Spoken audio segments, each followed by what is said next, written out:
Happy Fat Tuesday, people. This entire show is like finding that little baby in the king cake. It's delicious and will bring you fortune and good luck for the next 100 years. You know you're not supposed to eat that, right? It's plastic.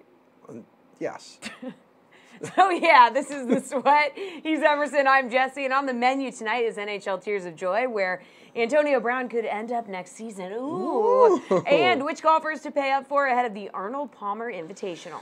But we will get started with this 6-game slate in the association, and here to help is this tantalizing trio. DK Live's Julian Edlow, Action Matt LaMarca of the Action Network, and hailing from the New York Daily News, the one, the only, Karin Phillips. Over-under is up first, and James Harden has the highest point total on DK Sportsbook tonight, 35.5. Is this an easy over when he faces the Raptors, Jules? It's not an easy over. 35 is the exact number he hit the last time he faced Toronto. And I've been struggling with these Harden point totals with Chris Paul, with Clint Capella in the lineup. He went through a streak where he was just around 30 for 4 out of 5 games.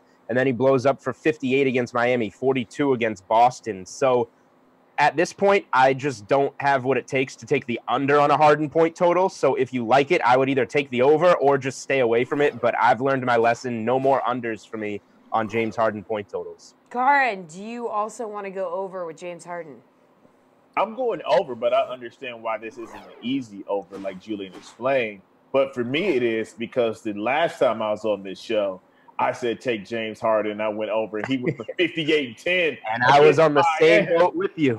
And I'm like, look, you got to teach me a lesson once. I don't need to be taught twice. I'm going over every time this guy is on the slate, and you guys ask me this question until he's done playing games this season, because I refuse to go anywhere near under or equal after he dropped 58-10 on my head. Yeah, Matt, do you need to be taught a lesson, or are you with these guys? Yeah, I like to be taught lessons from time to time. I think I am taking the under. Oh! If you look at the Raptors, they arguably have done a better job than anybody at defending James Harden this season. They limited him to just 35 points in their first matchup, but that was when Harden was routinely dropping, 45, 50 on everybody and playing without Chris Paul, Eric Gordon, and Clint Capella. So, when Kawhi Leonard in particular was matched up on Harden in this matchup, he just swallowed him up, held him to 0 points over just 10 possessions, but still. And Danny Green did a good job on him too. So I like their ability to shut him down tonight as far as you can shut down James Harden. I would still imagine he gets, around 30 points, but I think 35 is just a touch high for me. Russell Westbrook's over-under, that would be 26.5 points, but he hasn't scored more than 23 in his last 4 games. They're in Minnesota tonight. Paul George is questionable. So where are you going here, Karin, over or under? Now, I know some people might look at this in that last stretch of games and think to go under here. And in that game, he did have 22, but he hit a deep 3 late and hit the go-ahead jumper with like 30 seconds left. Meaning that Russ showed up when it matters. And without Paul George, again, we know that this guy's clock ticks a different way than most people. So I'm not expecting two bad games in a row and this shooting slump to continue. So I'm going to take the over with this just because I believe in Russ. All right, Matt, what do you think? He's the highest priced player on tonight's slate. I think his shooting slump has continued for the duration of the entire season. He just can't shoot anymore. It's got to stop somewhere, though. I guess if you say so. He's averaging just 22.4 points per game this season. I do think that there's a chance that George plays. If that does, that obviously puts a damper on his stock from a scoring perspective. I think that this line is too high. I'm going under.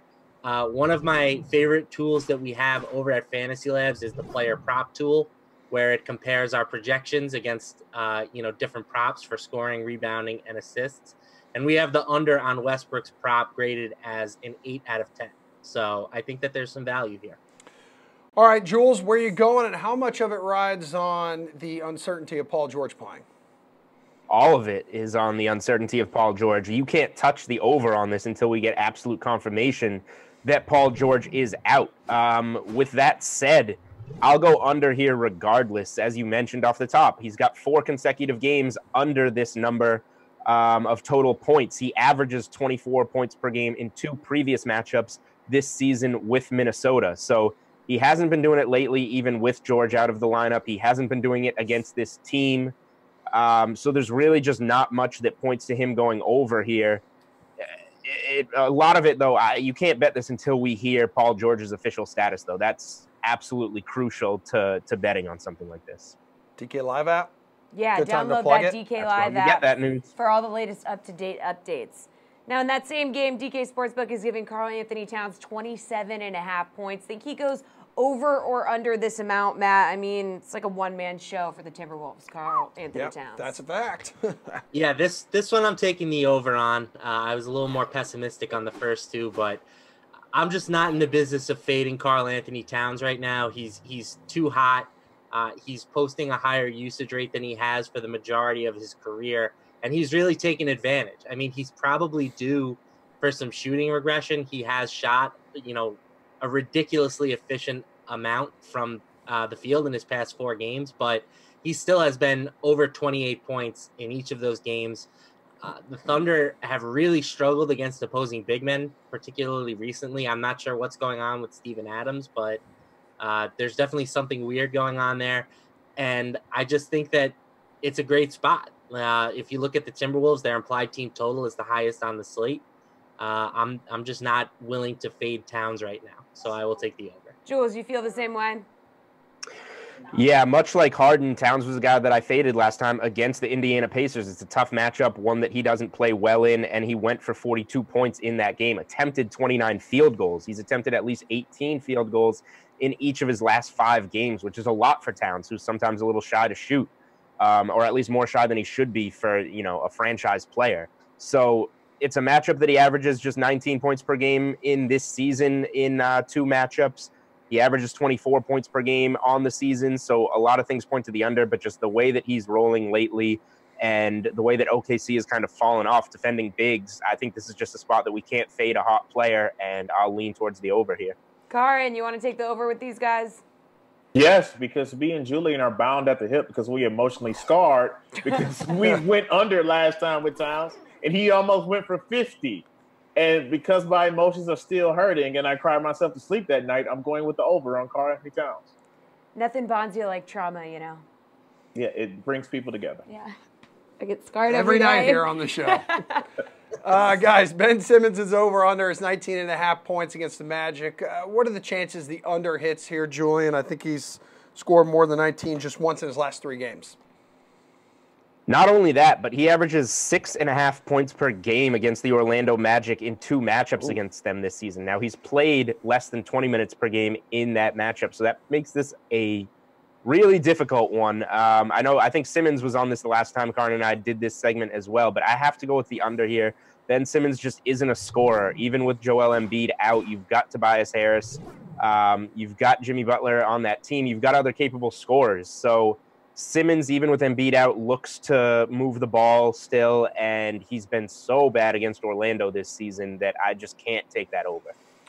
Okay, Karin, triple-double here in 2 straight games for this young man, but we're looking at points, 19.5 against Orlando. Julian says he's not very good against the Magic. What do you think, over or under? I just told you we are joined at the hip. That was a stupid question on my part. Listen, Stupid question. We did get Kevin Love right last time, though. Yeah, but that's like the only thing. Going We're going under on Ben Simmons. Look, when it comes to betting, I base it on probability and common sense instead of luck.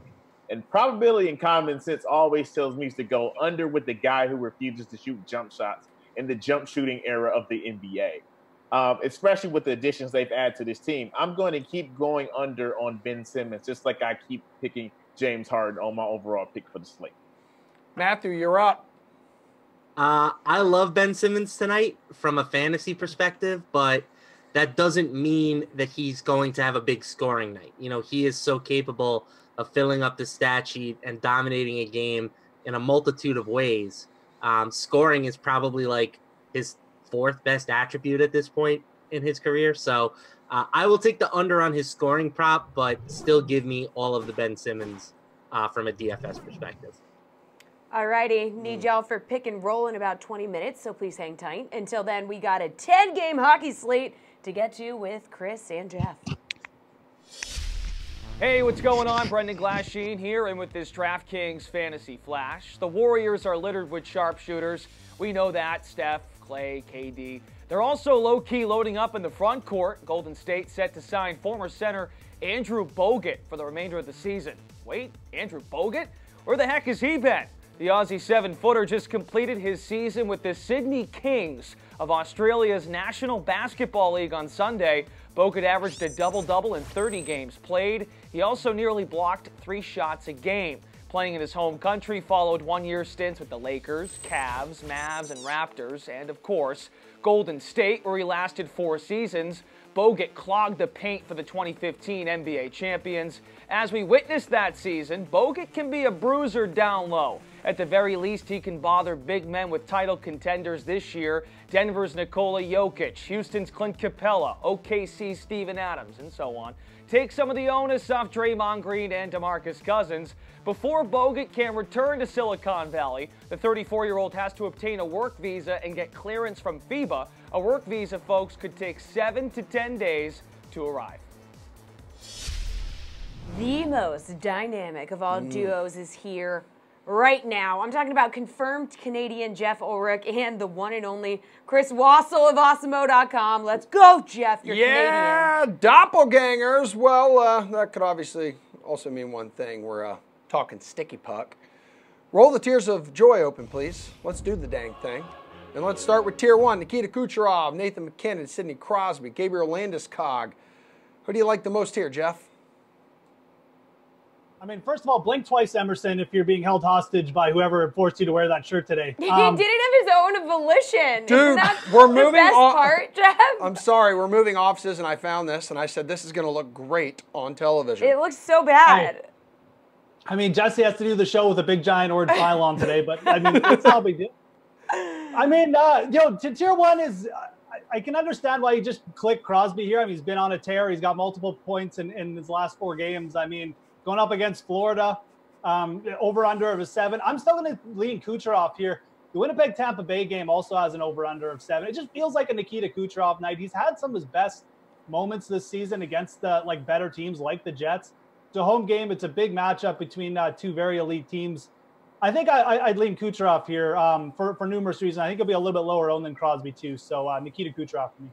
It's a hockey sweater, Jeff. It's for this segment. He called it a hockey sweater, so he's never played hockey. He tried. That's what we called them back in the day. In They Florida. were called sweaters. Chris, who do you like in Tier 1? I also happen to like Kucherov. He will be probably 3 or 4% lower owned than Crosby on this night, but do not sleep on Nathan McKinnon tonight of the Colorado Avalanche for this reason. Detroit's playing out the string. They now don't have one of their best defensemen in Mike Green, who somehow managed to contract a virus of all things that will keep him out for up to 10 days. On top of that, Jimmy Howard's not starting tonight. Jonathan, I give up 4 goals a game. Bernier is. Plus, this is at Colorado, and, well, what better time for Colorado to get hot now than to play against a god-awful Detroit team that is just trying to get the #1 pick. Let's go. Okay, now let's just get mean here, Chris. Who do you like the least from Tier 1? Unfortunately, well, I don't, laughably, you're going to laugh at this. I don't like Crosby because of the ownership factor. Yep. No that's right. way. But the obvious answer, of course, is Gabriel Landeskog, just because, well, he doesn't get the shots per game that you kind of need in this format to sustain. Yeah, he might pick you up a couple assists, but let's be honest here. I got Nathan McKinnon on one hand, who fires 4 1/3 shots a game. I have Crosby, who gets about 3 shots a game, and Kucherov, who can easily fire 4+ shots on any given night. And for Jeff, yes, indeed, when Kucherov faces top 10 opposition, he shoots at about 4.2 shots per game. So he shoots on the level of McKinnon to top it off. So that's definitely. I wasn't just making things up, guys.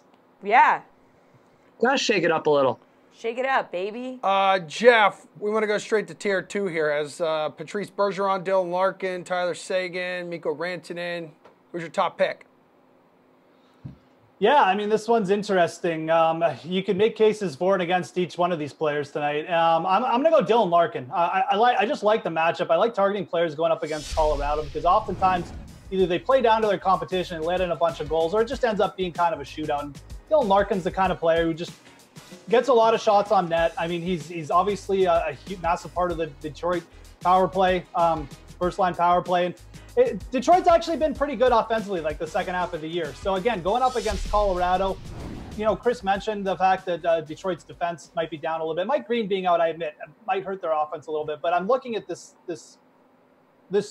tier, and I just don't really love the other three players that much. I just feel like the most upside lies with Larkin in this matchup. So my pick would be Larkin. Who is your pick, Chris? My pick simply. I had Larkin as my second pick. I'm going a little risky. I'm actually going to go with Tyler Seguin tonight, just because. Well, look, El Rangeros give up mucho shotos. Me gusta. As I like to say, look, this is a team that gives up almost 38 shots per 60 on the road since January 1st. This was originally one of the locations a couple years ago that Henrik Lundqvist might go to, and he's going to find out tonight that maybe he should have went there.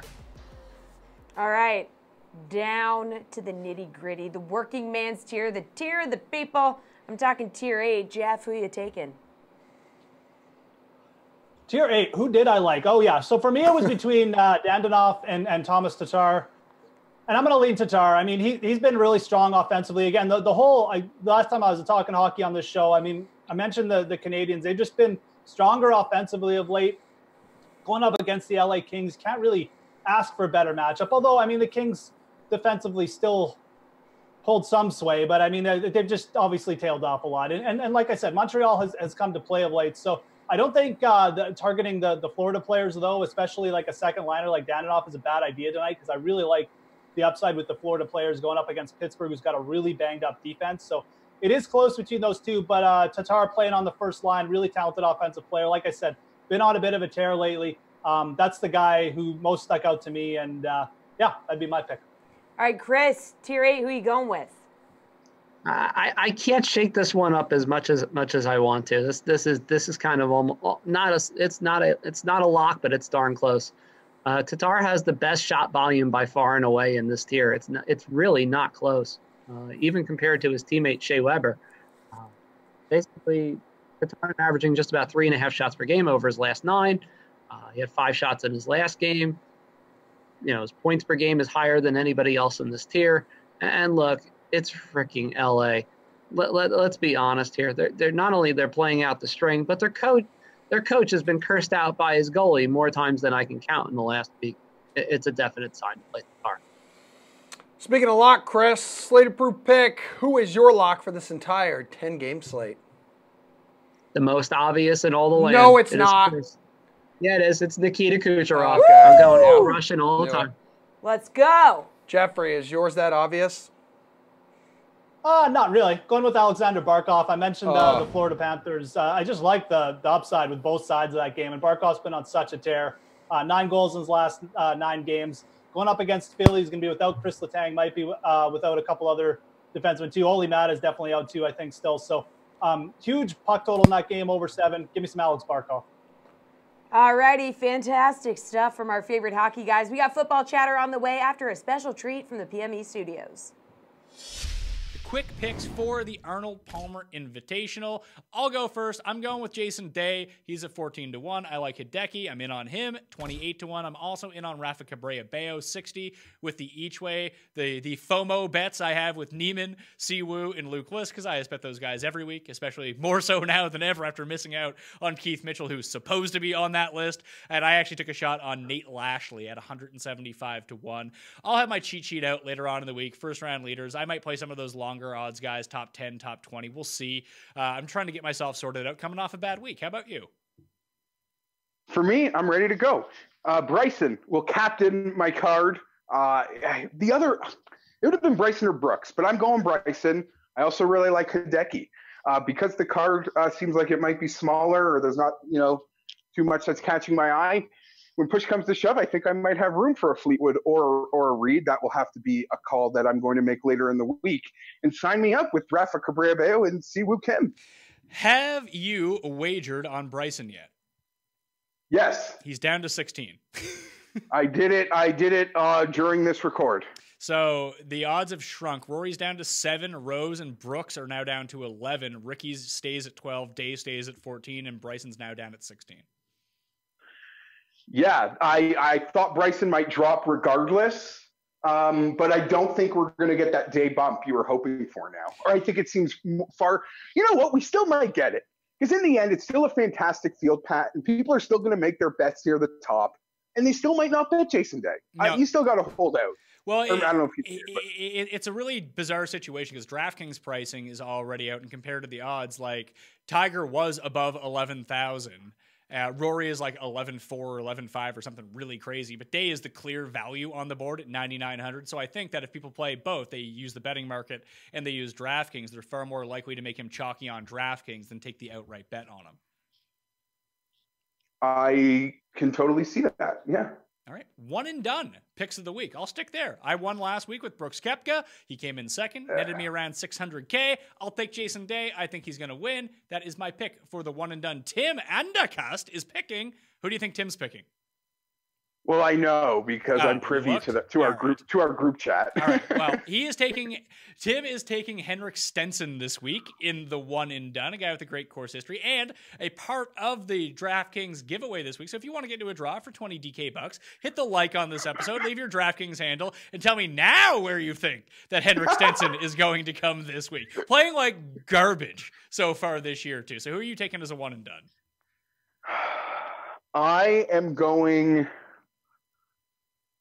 I'm going to get a little cocky here. I really, geez. Take Bryson. It's the start of a new segment also, which makes me think you almost want to go pedal down again and try to get a great start. So if I wanted to be cocky and cool, I would say Siwoo, but I'm not cocky I might be cocky, but I'm certainly not cool. So Bryson. The offseason gossip mill is in full swing around the NFL. We got all kinds of tweets and rumors going around the interwebs. It's the best. Here to add some fuel to the fire is DK Live duo Pierce Dietrich and Steve Buchanan. Wow, wait, where's Pierce? Oh, that's Pierce on the left? Yeah. Did you get a haircut? What do you mean? Wow. It looks good, What Pierce. made you want to get that? It looks good. What a loser. 2 haircuts a year. You look Oh. you look good. No, it looks good. Samir, one of our graphics guys, says you look like you belong on the cover of GQ. Yeah. He did say that. Good stuff. That's a high praise. Yeah, what from not to Samir. look like. Oh, my God. All right. Yes, this is NFL Spin Move, YouTube. Please pay attention. We put a DraftKings spin on today's NFL headlines. Pierce, NFL Network is reporting the Raiders are emerging as the top suitor for Antonio Brown. I know. You think Brown would get along better with John Gruden than he did with Mike Tomlin? I do think he'll get along better. Tomlin's a terrible coach. You look at all the talent that they've had over there and won Super Bowl. He's won 1 Super Bowl with that team. He's a great leader. But in terms of coach, not so good. Gruden, on the other hand, probably not much of a self-help guru, but he knows the X's and O's. And that's what Brown needs. Brown doesn't need Jordan Peterson trying to tell him how to live his life. He just needs a guy that calls good plays and helps him get the ball into the end zone. That's what you do with Brown. He's a diva. You deal with it. Tomlin's so concerned about turning his players into men. The Raiders don't care. The Raiders' motto is just win, baby, and this is a much better place for him. Steve, what do you think? This guy's going to be on the move here in the next week and a half before he's due that $2.5 million roster bonus on the 17th. Yeah, I mean, he's going to be the happiest guy on the planet to be an Oakland Raider. You can't say that about many people, actually probably not anybody, but he's going to be a happy dude. Look, it's going to be the honeymoon stage. You know, everything is great for the first year, and then everything starts to fall apart. Look at Kyrie Irving and the Celtics. Now they want to run him out of town. You know, Antonio Brown's going to show up to the Raiders. Oh, it's so cute, all the little things he does. Then give it a couple years, they'll be sick of it, and they want to run him out of town. But look, I mean, it's hard to take Antonio Brown seriously right now. I mean, a dude, dyed his mustache. The only person that can dye their mustache is Hulk Hogan when he joined the NWO. That's about where it ends right there. But, I mean, look, the relationship with the Steelers is just so sabotaged right now that no matter where he goes, he's going to look like a model citizen when he gets there. He just wants out of Pittsburgh to be on his best behavior wherever he goes. But yeah, it's looking more and more like it's going to be Oakland. Kind of a downgrade from Ben Roethlisberger to Derek Carr. Just saying. All right, according to Mike Florio of Pro Football Talk, there's a good chance Gronk will be back to play in 2019 thanks to staying healthy during the Super Bowl 53. And Tom Brady assuring everybody he's coming back for this season. So, Steve, Gronk only managed to find the end zone 3 times in the 2018 season. So, should the Patriots even want him back? I mean, it's crazy not wanting him to come back here. I mean, look, even if he's not the offensive player he once was, he still has that ability. I mean, he was clutch in the playoffs, and there's even things that he did well in the playoffs that weren't offensive-minded. I mean, he doesn't have to be an offensive player. He does so well with blocking abilities. It's very underrated, that part of his game, I think, and not a lot of people appreciate it. They want to see the numbers. They want to see the flashiness. They want to see the touchdowns. And if they're going to give him that same role next year, I think it's a pivotal part of what they do to win. I think a lot of what Gronk did in the playoffs when he wasn't catching the ball is what really got them downfield, get those long drives. He's still a pivotal part of this offense, and I think it'd be crazy to give up on him because this is where he is. This has been his home. He has that rapport with Brady, so they'd be crazy to cut bait with him, but I don't see that happening. Yeah, Pierce, Steve has a good point. I mean, he caught 13 passes for 191 yards in those 3 playoff games. Like, I mean, could you see the Pats not wanting Gronk back? Yes. Ooh. We're talking about Bill Belichick here. He is ruthless. He cuts everyone. It's a business. I mean, you go through the list of the guy, and look, he had a good playoffs, but up until that, everybody wanted the guy gone. Belichick knows what he is capable of, and Belichick gets rid of guys before they have hit that point every single season. Google Bill Belichick is savage, and look at the list of players that he's gotten rid of. Bledsoe, Moss, Vinatieri, Richard Seymour, Lawyer Malloy, Ty Law, the list goes on and on. One of my favorites, Logan Mankins, Hall of Fame lineman. The team wanted him to take a pay cut. He refused, and vindictive Bill Belichick traded him to the Buccaneers, basically sent him to purgatory. Another good one, John Lynch. He signs on with the team, and they cut him in the preseason. He doesn't even make the team. Belichick is going to cut this dude. Wow, that was savage. Really bad take. Really bad take? What a bad take. He cuts everyone. Steve, you're supposedly the Patriots fan. How do you not know about Belichick? Yeah, I know about him. All those guys deserve to be cut. Sorry. All right. And Gronk doesn't? Your new haircut. I don't like this new Pierce. Oh, Pierce got some fire. Steve doesn't like it. Oh, he's an idiot. All right, speaking of cut, not the haircut, but the Chiefs had reportedly informed D Ford and Justin Houston that they're open to trading them. The 2 linebackers combined for 22 sacks in 2018, probably the lone bright spot for the 24th ranked defense. Pierce, with this move, are the Texans setting themselves up to be the worst DST in the league? It's a tough move. They're not doing it because they want to get rid of the guys. They like the guys, but there's this thing called a salary cap, and you've got to be below it. And if you spend all of your money on linebackers, then you can't spend money on other players. They would love to keep them, but it's just not economically feasible. So somebody's got to go, and it looks like it's going to be the older guy in Houston. They'd love to trade him before they have to cut him.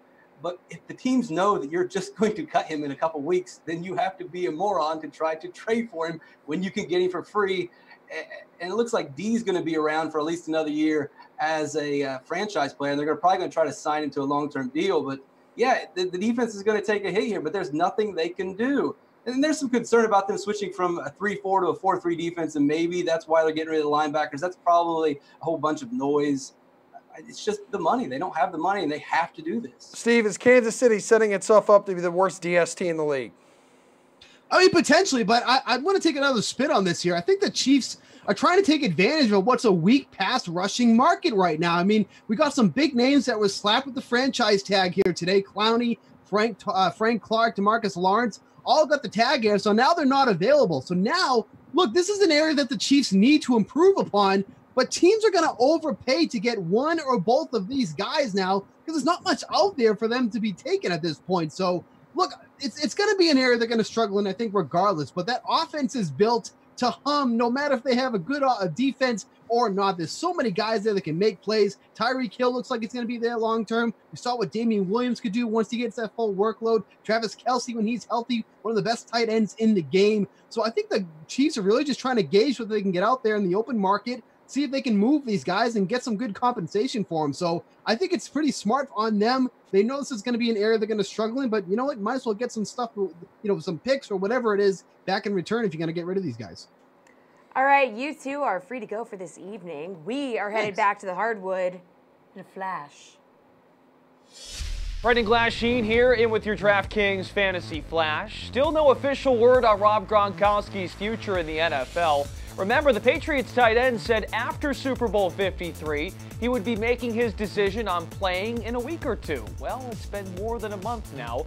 We have an update of sorts. During a Boston Sports Radio interview, Pro Football Talk's Mike Florio said Tuesday there's a good chance Gronkowski comes back in 2019. Florio shared a story he was told before the Super Bowl if Gronk made it out of the big game healthy and his best bud, hype video genius Tom Brady, remained all in, Gronk's chances to return were good.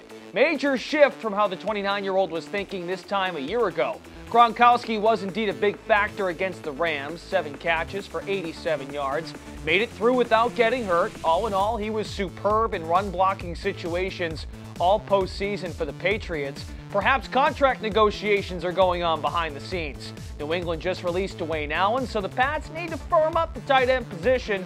Gronk's been spotted at Gillette Stadium in recent weeks. The idea of questing for another ring might just be too hard to pass up. And we're back and better than ever because it's the return of our NBA panel. Julian, Matt, Karin. Pick and roll is where it's at, so think of it as a G-rated game of Would You Rather. All right, let's start with some big men. Nikola Vucevic, you did that on purpose. What are you talking about? Yeah, he's 9,200 against the Sixers, or Lauri Markkanen is $1,000 less against the Pacers. Who would you go with here? Action, Matt. Well, first, I'd like to say Emerson. I love the sweater, dude. Don't let anybody bring you down. Yeah, no, man. People hate on me all the time. It's all good, bro. Thick skin, bro. Thick skin. You look dumb in No. Don't call me dumb. It's a terrible decision. Yes, retweet. All right, well, my 2 managers, the 2 Tims, they actually told me to wear it, so. That's not true. Anyway, I'm going with Nikola Vucevic here. It's just a great spot for him. I mean, the Philadelphia front court right now is pretty decimated. No Embiid, no Boban, no Jonah Bolden. Like, they just have no size, really, outside of Amir Johnson, who is like 65 years old at this point. So give me Vucevic, especially with the news that Terrence Ross is going to be out of the lineup. That should result in a couple of extra shot attempts. And he's just been really good all season, so I see no reason why we wouldn't go to him tonight. Julian, where you going? Yeah, Lauri Markkanen's been great lately, but you got to go with Vucevic here. It's just too good of a spot. He's coming off over 61 DK points in his last game. In 2 games against Philadelphia this season, he's averaging over 60 DraftKings points. He's averaging close to a triple-double, 28.5 points, 10.5 rebounds, 8 assists in 2 games against Philly this season. And then you just take everything Action Matt said and throw it in there. Philly's got no big bodies. One of their guys, Terrence Ross, that likes to shoot the ball, is out. It's just a perfect spot for Vucevic to get a lot of scoring attempts down low, a lot of scoring chances down low against nobody that's going to be able to defend him. Karin, who you taking? I'm going to be the contrarian and take the cheap guy, as always. And look, I understand that Vucevic is in a great spot to fill up a stat sheet and get buckets tonight. And he's the all-star in this case, right? So common sense says you to take the all-star. And I understand that the Bulls are playing the Pacers. It's one of the best defensive teams in the league. But Lauri Markkanen has, put 19, 31, and 22 his last 3 games. And he's playing on a team that is playing for nothing. And usually teams like that at the end of the year, when you're the first or second option at best, you get a lot of shots up because guys don't care. And you got 10-day contract guys on your team, and you can put up a lot of points and a lot of numbers quickly just because no one else is there to shoot the ball. So just because he's cheaper, give me Lauri in this one. Not a shocker. All right, Julian, Damian Lillard, Chris Paul, 2 of the top point guards on this slate. Would you rather have Lillard for $8,100, Paul for $400 cheaper? Yeah, I was planning on going Lillard here, and I think I'm actually going to pivot to Chris Paul. Lillard has been a really good play lately, or Portland has been doing really well lately, and that's part of the reason that I think there's some blowout potential here in Memphis. Chris Paul is probably going to get overlooked compared to a lot of the point guard plays on this slate, but he's scored over 40 DraftKings points in 5 of his last 6. He has a few with over 50 DraftKings points here. I think this should be a competitive game between Houston in Toronto. Houston trying to maybe make a statement that they do belong in this, top tier consideration, even though they haven't played to that level this season. I'm actually going to save a couple bucks here and go with Chris Paul, even though I think Lillard will be the more popular play. All right, Lillard, the more popular play. But Karin, save yourself $400. Go ahead. Tell us why you're taking Chris Paul. You know I'm saving myself $400. And it's for the simple fact that the Houston Rockets have been clicking lately, and they're slowly coming into form, looking like that team from last year that gives the Golden State Warriors nightmares and should have been in the NBA Finals and probably should have won it all. So with the way that team is rolling, Gordon's back, knocking down everything behind the three-point line. Paul looks healthy. Harden's still Harden. Just for tonight, even though while Dame is Dame, for tonight, give me CP3 and the extra $400. Okay. Maddie, take your pick, please. I can't wait to see what Karan buys himself at the end of the season with all this money he saved. Drinks for everybody. All right. He's gonna fantasy He drinks. can buy a lot of drinks with all that cash. And a new wardrobe for Emerson, so he doesn't have to wear Oh, those sweaters. don't go that's there. So nice. I'm going Damian Lillard. It's a tough matchup against Memphis. I'm not going to deny that, but that's being baked into his price tag. He's down to just 8,100. That's really cheap for a guy like Lillard. If you look at him with a comparable price tag throughout his career, he's exceeded his salary-based expectations on terms of fantasy scoring by roughly 3.5 DraftKings points per game.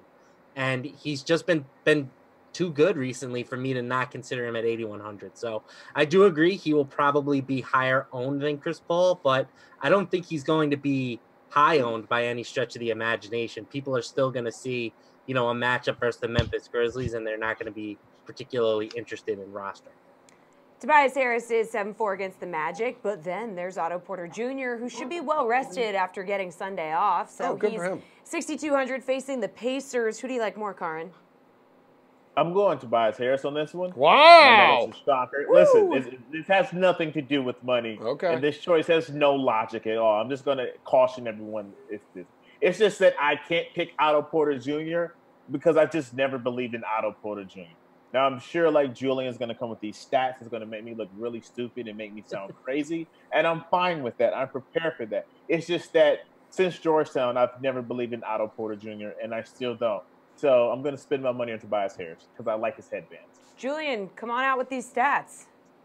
Well, I'm frantically looking up Otto Porter stats now. He did have 55 DK points in his last game, but he needed 55 minutes to do it. Quadruple overtime against the Hawks on Friday night. No, I'm going with Tobias Harris here. I think it's a really nice spot for Harris.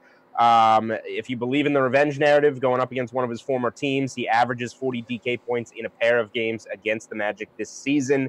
And just no Joel Embiid for Philly. That means other people have to step up scoring, and that is not a place where Ben Simmons feels comfortable. So it's going to be Tobias Harris and Jimmy Butler relied upon to do that. But I think Harris is going to be the guy that sees, more meaningful minutes here because of how thin Philly is up front, also without Boban, without Jonah Bolden, all these guys. That's going to mean Tobias Harris is going to play a lot of power forward, maybe even some minutes at small ball center at times. When Vucevic is off the floor. So I think Harris is going to get the minutes, the shots. I think it's a really nice spot for him. Action, Matt, where are you going?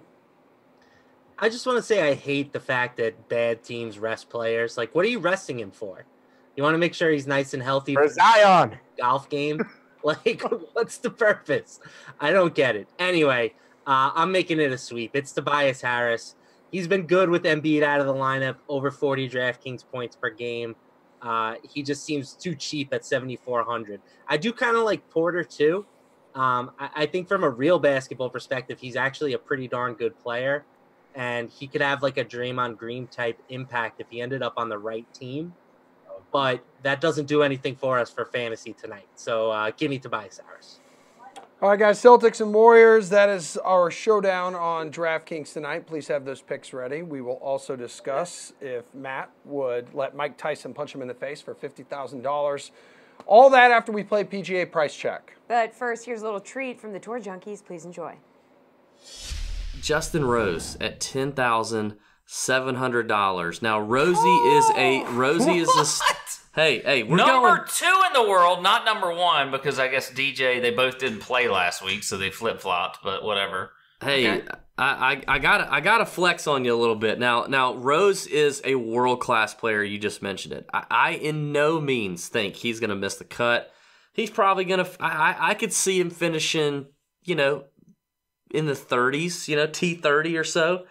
I think we've kind of seen a trend here so far this year of world-class players who are picking and choosing their events. And they come out, and the first event is strictly to get the rust off. We heard Jordan Spieth talk about it earlier in the year at the Sony, I believe. We heard Brooks Koepka talk about it in Mexico. We've seen other guys do it. I feel like this is a get the rust off event. We haven't seen Rosie since the Hero in December. He hasn't played a European Tour event. So we don't know anything. I mean, now he is a world-class player, as I mentioned. He does have pretty good course history here. However, when I look at the stats, which my favorite stats this week are greens in regulation, good drives, so like total driving almost, and strokes gained putting on Bermuda surfaces. He really isn't great on any of those. He's 58th in the field in the last 100 rounds in strokes gained putting on Bermuda.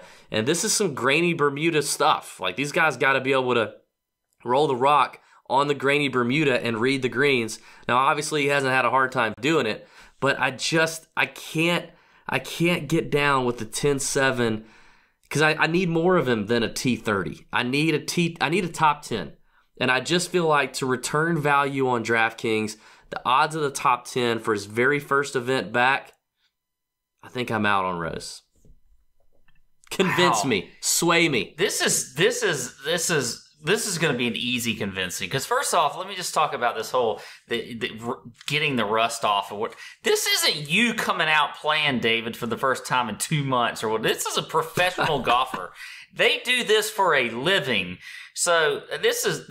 I feel like that's like the tout thing to say, like, oh, the guy hasn't played for a month, and so he's got some rust and whatever else. They do this for a living, okay, David? They practice this game every day. They've played these courses all the time. They know what they're doing, and so I don't have any worries whatsoever when it comes to rust with Justin Rose. You look at his course history here. He was 3rd last year, 13th in 2017, and was top 10 in 2016. So if you're worried about this top 30 or whatever you're talking about, where is that coming from? I have no clue. And then the stats, off the tee, he's 8th in the field. He's 4th around the greens. And I think you might be downplaying, scrambling a little bit on difficult courses like this. You're not distracting me at all by all all this stuff you're doing there in the background. One of the things I like is par 5 scoring here. And, we've got 3 par 5s out here that are 550 to 600 yards. He is 4th in the field in scoring on that distance for a par 5. I like that as well. Justin Rose is as solid of a play as there gets this week. You're just wrong. And I don't know if you're fading him, is that what you're doing? Or you're just not going to play him? You're just going to play less of him, I guess I could say. But I don't know. I don't get it. I mean, I think you got to pick your spots up here. And as we mentioned on the podcast, I'm a fan of Rory and Ricky. So if I'm going to play Rory and Ricky, I'm not going to have any Justin Rose. Now, here's the other thing. If you look at the last 5 years and his tremendous course history here, he has played an event in the month in the week or 2 weeks leading up all 5 years. This is the first time in the last 6 years that he hasn't done that. So that's all I'm saying. I think Rosie could finish top 25. I think he finished top 20. I think he finished top 15. But you need him to do more than that at 10-7. That's all I'm saying. Swing and a miss. Just kidding. I'm just kidding. Can't miss with these two. Say hello to DK Live's Jeff Ulrich and Reed Fowler. Okay, one is more positive than the other. Time for a little price check, though, boys. Are the following players priced right for the Arnold Palmer Invitational? We don't know. You tell us. Jason Day hasn't competed in a month, but he has played very well this season before the 1 month break. Jeff, do you like his price of $9,900? I do like his price. I mean, I think some people might say that he looks a little overpriced. He's more expensive than Bryson DeChambeau, who's kind of like the apple of everyone's eye right now. But, look at what Jason Day has done this year, and also look what he's done, not just at this event, but just in Florida in general. He's got wins at the Arnold Palmer, wins at TPC Sawgrass, the Players Championship. He's coming in off, I mean, 2 of his best weeks of the year. I mean, at the Farmers and then at Pebble Beach back-to-back. So, you know, a lot of what Jason Day does often comes down to his elite putter, but he was actually top 10 in strokes gained approach at Pebble Beach. His play off the tee has been pretty solid. He just looks like he might be approaching that elite form. Maybe he'll never quite get back to that, like, 2016 elite form. But he's pretty close right now. I mean, he's 4th in birdie or better percentage, and that's what really sticks out to me. I like him as a swerve play over Bryson this week. You pay up a little extra. You get that birdie or better percentage, though, fourth right now. I mean, I think that's where you really pay off. So I like this price. I think it's perfect. Mr. Fowler has a title here in 2016. All 5 cuts made this season, top 15. So this price seems pretty good. Yeah, I mean, Jason Day is always a guy that we like, especially when he doesn't play. He flies under the radar, and that's what happens when you play DFS, right? Is if a guy gets cut or he doesn't play the week before, we soon forget about how good he is. And Jason Day is one of these guys that when you get him in an elite field like this, he usually goes unnoticed. I mean, he's coming in probably one of the lower-owned guys right now, obviously on a Tuesday. And this is one spot that Jeff mentioned it a little bit, that you can really rely on your putting. I mean, we saw that with Rory. Obviously, 10 strokes putting over the field last year was impeccable, but that's what Jason Day does. Right? He wins with his short game, and that's what he did when he won last time, is he won with his short game and his putting. The approach wasn't great last time he won, but that's what he does, and he's coming into this tournament rested. He doesn't need a lot of tune-up like these other guys do. So exactly what I was going to say, too. If you don't like Bryson, which a lot of the guys in the industry are on, I think he's a perfect swerve, and he's right below Brooks, a guy who finished, obviously, runner-up last week, who's going to garner some more ownership than he usually does in this spot. So, I mean, par 5 scoring. He's amazing at par 5 scoring, along with his birdie or better percentage, too, as well. So 2 things you really like in J-Day's game. All right, Brooks Koepka is the 5th highest priced player, $10,200. Is he worth that much this week, Reed? I mean, he missed the cut here 2 years ago. Yeah, I think he is. He's another guy. Again, you're going to have to garner some ownership close to, it's creeping up. It's gone up a little bit in terms of the last couple of days in ownership. And a lot of people, I think, are catching on to a guy like Brooks, where, you know, probably one of the more under-respected players on tour. There's a lot of guys in the office who think that. He's won 3 majors, right? I mean, it's a guy who really does well. Top 50 over the last 12 rounds in strokes gained approach. Over the last 2 tourneys, WGC Mexico and at Honda, I mean, he's played now 2 tough courses and tough fields, right? So now he has that under his belt where he's got 3 starts, and this is a place that, again, that a lot of these top guys want to win. They're going to train, obviously, for TPC Sawgrass for next week, but Brooks is a guy who obliterates par 5s. I mean, we see what his distance can do. You don't need strokes gained off the tee as much here, or distance as much, but a guy like Brooks, if he can dial in those par 5s, which he has been over the last 24 rounds, 6 tournaments, he's going to do well. So at that lower owned price, and that like lower 10K price, I really like him this week. Jeff, $10,200. What do you think? It's way too cheap. He's such an easy click this week, too, because he's going to be lesser owned than Rory McIlroy. This guy's coming off a second where, I mean, he just put a pretty dominant final round, birdied the final par 5 when he had to. You see the talent with Brooks Koepka. It's not just that he hits it far. It's that he's got that short game when he needs it. And I mean, he's a fantastic Bermuda putter. That's the other thing you can throw out. So, yeah, he hasn't played Bay Hill all too that much. I mean, missed the cut here in 2017, his last appearance. Not all that worried about it on my end, to be honest. This guy grew up in Florida. Like I said, I mean, good record at the Honda Classic, obviously, last week. I'm not really worried about it. I think Bay Hill in the long run might actually set up better for him with the 4 par 5s. So I think he's way too cheap. I think he's one of those picks where we should give a hard look to Brooks Koepka if you're not thinking about him already. Hideki Matsuyama hasn't finished worse than T19 in 4 straight events. So, Jeff, is he actually cheap at $9,300? I don't think Hideki's actually too cheap. I mean, I'm not going to go and say he's too expensive, but I mean, you know, Hideki's been solid this year. He's been solid. You've seen, though, facets of his game have just come and gone. His putting has come and gone. His approach play wasn't great in Mexico. He still seems like a player figuring it out. And at $9,300, it's not that cheap. I mean, you only pay up $200 to get to Mark Leishman. You only pay up $400 to get to Bryson at that level. And then you look underneath him, you got Henrik Stenson at $8,200. You got a plethora of guys in the 800. You know, Tommy Fleetwood's not that expensive this week. Ian Poulter's $8,000. So I don't really see Hideki as that great a value. I know there's people who just go and click on him because he's been so consistent, but I'm just not sure you're getting that high-end performance out of him here. He's also not been that great in the Florida on Bermuda over his career, maybe not his best surface. So if he's going to be popular this week, I think he actually sets up as a nice fade. 4 consecutive top 20s here, Reed, and a T21 in 2015, a T6 in 2016 at Bay Hill. Yeah, I love that leaning there, Emerson. You're really leaning into those stats there. Like, I agree. Like, you look at he is a momentum player. That's what we want to see with Hideki. Obviously, he got injured last season, so a guy that we routinely saw go down in salary now is at that price where it's not cheap, but in terms of a value, you're gonna have to anchor this guy in your lineups. You're gonna have to probably be overweight on him. He's coming in around 20%. But we see it with him, right? His long irons, he's elite with his long irons. A lot of these, around a third of approach shots, come from 200 yards plus. And this guy does well on par fives. He's trending towards top 25 over the last, 24 to 12 to, 4 to 8 rounds. I mean, this guy is trending in the right direction. Jeff is right. Putting does scare you. I mean, he's probably ranked 100th over the last 24 rounds when it comes to strokes gained putting in Bermuda.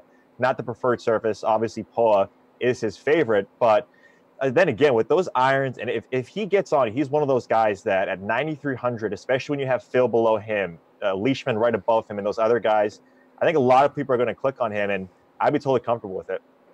Sounds like a guy you'll be rostering, Reed. You're just trying to figure out. Yes, I will, Emerson, in our matchup head-to-head. Don't tell him. All right, that'll do it, gentlemen. Thank you for your service. Hang tight for the last block. Showdown picks are coming your way.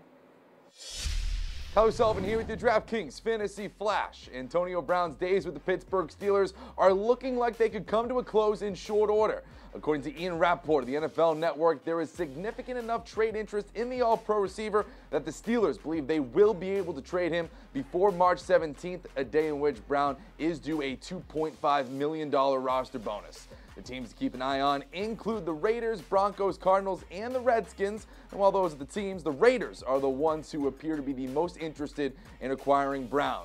Both the Raiders and Steelers do have a bit of a history in trading receivers, as they had deals that saw Ryan Switzer head to Pittsburgh and Martavis Bryant go to Oakland just last year. As for what he'll go for, Brown's market doesn't appear to be anything too crazy when factoring in his age, contract situation, and recent comments made this offseason, so whichever team lands him should be able to get him at a solid price. Okay, about 8 minutes to go here on the sweat. About 8 minutes to go until lineups lock. Showdown picks are coming your way right now, but not ours. This is when Julian, Matt, and Karin come into play. The Celtics are out west facing the Warriors, a 10:30 tip-off, so Klay Thompson is out, which is good news for the C's. Julian, which Warriors have boosted value because of Klay being out? Yeah, I mean, there's some smaller names that obviously have to get more minutes with Klay out, but Steph Curry is the guy that I'm interested in. He averages 0.38 DraftKings points more per minute with Klay Thompson off the floor, which is a pretty big number. So Curry up against the Celtics. Kyrie's he's been getting a lot of minutes, but he's been so lackadaisical on defense that this should be a really good spot for Steph Curry to just take over this game. Karin, I'm sold on Steph Curry, but do you have somebody else?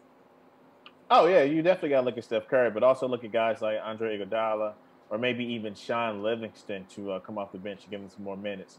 But even before we found out Klay wasn't playing and was totally scratched for the night, the fact that he was probable with the knee being banged up a little bit, I was going to stay away from him anyway, given the fact that he was going to have to be the guy chasing around Kyrie, and that's not a person you want chasing Kyrie Irving if his knees aren't 100%. Matt, who is getting a boost with Klay Thompson out? Yeah, Curry and Durant see the biggest boost in usage rate. I'm looking specifically since DeMarcus Cousins joined the rotation. But over that time frame, no one has seen a bigger boost in fantasy production with Klay off the court than Draymond Green. So I think Draymond might actually be my favorite member of the Warriors tonight, especially considering that he's been priced down a little bit recently. Matty, you mentioned DeMarcus Cousins. His showdown price has risen all the way to $10,000. You think he's going to be worth it? Yeah, I have no reason to think he won't be. He's been basically old DeMarcus Cousins with the Warriors. I mean, he's still getting the touches that he's become accustomed to. It's really been more on the other guys to acclimate their games to him than it has been on him to acclimate his game to them. if that makes any sense. Absolutely So, not. But continue. I think that Cousins should just continue to do what he does, which is put up fantasy points basically whenever he's on the court. He's playing more minutes now. We have him projected for right around 32 on today's slate. I have no problems paying $10K for him. Karin, you slide this guy into your roster for 10 grand? Yes, I was saving my money all night for something. I'm going all in on Boogie. This is his first game kind of officially being back against Boston. I'm sure Oracle will be on fire tonight. And let's think about this. Horford's going to be guarding him. The only big man that Horford owns in his head is like Joel Embiid because he can't do anything against him. I don't think that's going to happen with Boogie tonight. I expect him to have a big night. Now, he might get a little excited and get some technical fouls. It might not be around too long, but definitely give me Boogie. I don't care how much he costs. I want him. Jules, how bad do you want him? Or maybe you don't. I'll be the guy that stays away from Boogie here. I just think his price is so close to the other top 3 players on this slate, that being Curry, Durant, and Kyrie, who I just like their upside more. I think Kyrie, as bad as the Celtics have been, he's still been efficient offensively. And then I like Curry and Durant to benefit the most with Klay Thompson out. And Matt mentioned Draymond Green. I think he's one of the kind of value plays on the main slate and a good way to save money on this showdown slate. So we can't have all those things and have Boogie. Could he go for his 40 DraftKings points? Sure. But Al Horford is a respectable defender. He also played Giannis really well in that first round 7-game series against the Bucks last year.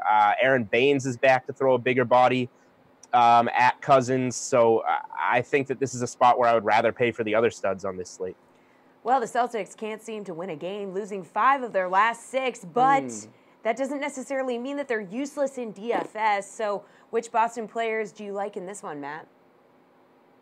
Yeah, I'm staying away from most of the big name Celtics. I think that they're just a sinking ship right now. Kyrie, I think, is already looking at real estate in New York, picking out which borough he wants to stay in. Yep. Never going to happen. All right, we'll talk off the air. I'll give you some action on that. It's still never going to happen. I'm looking at the cheap guys. Aaron Baines, I think, is really interesting if you want to go super cheap, who Julian just mentioned. I think they're going to need his size against Cousins. I also think you can look at guys like Marcus Smart or Gordon Hayward, who are both, nice values on this slate. Jules, where are you going? Yeah, Baines, I do like the idea of. Just a little worried about him not playing so much lately and just being in his second game back from injury. Otherwise, I think outside of Kyrie, who offensively has still been performing and should have incentive to do so in this game, the only other 2 guys I would look at, Marcus Smart, that he's always going to grind. He's always going to compete. So this is the type of game that you can kind of count on him, at least maybe to get some extra minutes in terms of defending the Warriors, which could mean extra production. And then Jalen Brown has been really good lately. He should be starting, over Marcus Morris. He should be getting minutes, more minutes than Gordon Hayward off the bench. He's a guy that should be rewarded with some minutes for how he's played lately, and he's pretty cheap on this slate. Karin, which Celtics do you like? I mean, besides Kyrie being obvious, just because he's like the Steph Curry Golden State Warriors killer, I just got a feeling that this is going to be a night where Jason Tatum reminds us that he's still Jason Tatum and play like the Jason Tatum we saw in the playoffs last year. All right, we got 2 minutes. Want to hit you with 2 questions. Let's make them quick. Who are you putting in your captain spot, Julian? We're going to captain Steph Curry on this slate. It's the obvious choice. Too many points with Klay Thompson off the floor. Okay, Karin, where's your Kevin hat? Durant, he'll probably get like 50. I don't know. I don't have a hat, but I got this jacket. Yeah, you're looking good. Captain. All right, Matt. I was not ready for that Jules hat. That's great. Give me Draymond Green. It was just laying around the office. I figured I would use it. Yeah, why not? A lot of what we're wearing today was just laying around the office. Not anything We can tell. Not anything I'm wearing. All right, last one, guys. Slate approved pick, your lock play for this entire 6-game slate. Matt, who's it going to be? Yeah, that's a good question. Yeah, it is. Think about it for a second. Give me Ben Simmons. Oh. He's been playing 40 minutes a night or so without Embiid. Just too much upside at his current price. What Kardashian curse? Julian, who are you going with? Yeah, this Paul George news that we have to wait around for is like ruining this slate. So I'll go with somebody on the other side of that matchup that's going to be a little bit off the grid. Andrew Wiggins, he's only $5,700. He plays terrific in this matchup. 2 games against OKC, 40 minutes per game, 55 DraftKings points per game. Karen. The person I always pick, James Harden. Woo! Excellent. We have 30 Slate seconds. approved. 30 seconds left. Matt, real quick, you would let Mike Tyson punch you in the face for $50,000? Yes, I would. It's a couple seconds of pain for $50K. Not a problem. Probably more than a couple seconds. That's not nearly enough money. I hope you know a good plastic surgeon. This has been The Sweat. I'm Jesse. He's We gotta Emerson. go. See you tomorrow at 6.